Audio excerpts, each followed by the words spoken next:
In this WrestleTalk news, is there real heat between AEW and New Japan? Did AEW plan for Kenny Omega's return at Forbidden Door? Could we be getting more AEW pay-per-views a year and more? Subscribe and enable notifications to always on for daily wrestling news videos. Support WrestleTalk! We are now just 1 week removed from AEW and New Japan's first joint venture, Forbidden Door. It was a show that was hugely praised by wrestling fans, with excellent graps up and down the card, and was seen as better than expected because, well, all the injuries.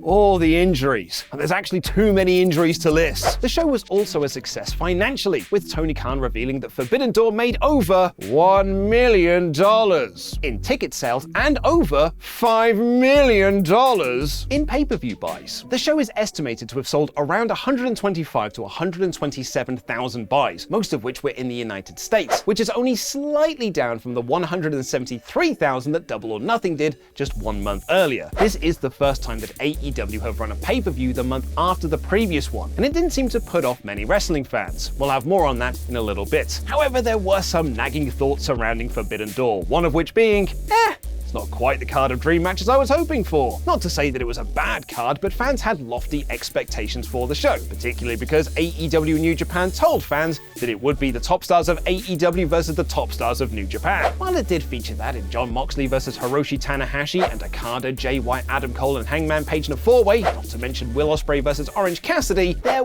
were some big names missing. Of course, most of those names missing were down to the injuries that I mentioned earlier, but others like Andrade, Rey Fenix and Pentagon Jr. were all kept off the show due to New Japan's working relationship with CMLL and their long-standing rivalry between AAA, who have a working relationship with AEW. Wrestling politics are very silly sometimes. But there was also the name Tetsuya Naito. There was only one representation of Naito's LIJ faction on Forbidden Door in the form of Shingo Takagi, whereas Hiromu Takahashi was also removed from the show because he got a fever. But there was never any mention of Naito being on the card or involved in any feud, despite being one of the biggest names in New Japan Pro Wrestling. A former 3-time IWGP Heavyweight Champion, a former 6-time Intercontinental Champion, a 2-time winner of the G1 Climax, Naito is one of the guys of New Japan. So why wasn't he on Forbidden Door? Well, you might expect there to be some sort of hidden injury story that no one knew about, or some sort of travel difficulties because of a pandemic. But according to Naito himself, he wasn't invited. On his New Japan diary, Naito wrote, "Unfortunately, I was not invited to the AEW New Japan show that is being talked about all over the place. Not invited equals not needed, right? Because of that frustration, I haven't watched any footage from this show. I'm genuinely upset about it." This is the first time we've seen a New Japan talent speak out against Forbidden Door or the relationship between AEW, and could be the first sign that all might not be coming up Millhouse between them after all. However, there might be more to this story than meets the eye, which we'll get to after I hot tag to Wally Davis. Before we get on with the rest of the episode, I'd just like to say a huge thank you to this video's sponsor, Vincero Collective, where you can get 20% off your order and free shipping by using our code TALK20. Vincero are a premium lifestyle brand housing awesome eyewear, watches, and more. And even more awesomely, it's all made ethically and sustainably with some of the best materials available. You can even get an engraving on the back of their watches for a personal touch. They've got loads of eye-catching modern designs to go with any outfit. And as we all know, adding sunglasses or a watch adds an automatic +10 to your coolness factor. Oh yes, you did notice me wearing Vincero's best-selling Chrono S watch in gorgeous copper with a slate blue strap. I'm a huge proponent of watches. It's so much more sophisticated than looking at your phone over and over again for the time, and I love this design and feel. Vincero has got you covered with their collection of premium eyewear, timepieces and more, and they're offering first-time buyers a special 20% off, and they'll cover the shipping costs if you use our code TALK20. So click the link in the description or head to vincerocollective.com/talk20 to get that offer today. Clicking that link also helps us out here at WrestleTalk, so upgrade your style this summer and support WrestleTalk. Support Vincero. Tetsuya Naito might have written in his diary that he was genuinely upset about not being on Forbidden Door and that his frustrations mean that he hasn't watched anything from the card, but according to Backup Hangman on Twitter, who is an excellent follow, you should all go and do that right now, this is nothing more than a big worky work. Guys, I've had my fill of work shoots in 2022. Can't stands no more. Work shoots in 2022 is like tying an onion to your belt. It really is the style at the time. Backup Hangman notes that anyone reacting to this story has no sources, which is true, I don't. But interestingly adds that the original plan for Forbidden Door was for Naito to face off against Kenny Omega, but Omega wasn't healthy in time. This is interesting for a variety of reasons. Number one being the work part of it all, but the other being that AEW had planned, or at least hoped, that Kenny Omega would be back in the ring for Forbidden Door. Omega hasn't been in an AEW ring, or any other ring for that matter, since he lost the AEW World Championship to Hangman Page at Full Gear last November. It was revealed after that show that Omega was dealing with a list of injuries that he needed to get sorted out, as well as dealing with extreme vertigo, something I still cannot wrap my head around. Irony, he's one of the best wrestlers on the planet, and he did it with vertigo. How do you do that? There has never been an official timetable on Omega's return to the ring, but if Tony Khan had at least scheduled him for a match in June, that means that he thought he might be ready by then. It also adds more intrigue to Omega's comments that he made at CEO recently. He said there, "If I get another major setback, that's it, I'm done. I can't do this ever again." One has to wonder if the setback he's talking about is that he couldn't be part of Forbidden Door to work against Naito. Or maybe that's also a work, shoot, work onion on your belt. It really is the style at the time. If and when Kenny Omega does come back, there's every chance he'll be coming back to an AEW with more shows than ever before. AEW's current model is 4 pay-per-views a year. Revolution in February, Double or Nothing in May or June, All Out in September, and Full Gear in November. In between those shows, they do big themed episodes of Dynamite that feel like mini pay-per-views like Grand Slam, St. Patrick's Day Slam, and more recently, Blood and Guts. Forbidden Door was the first time AEW had run an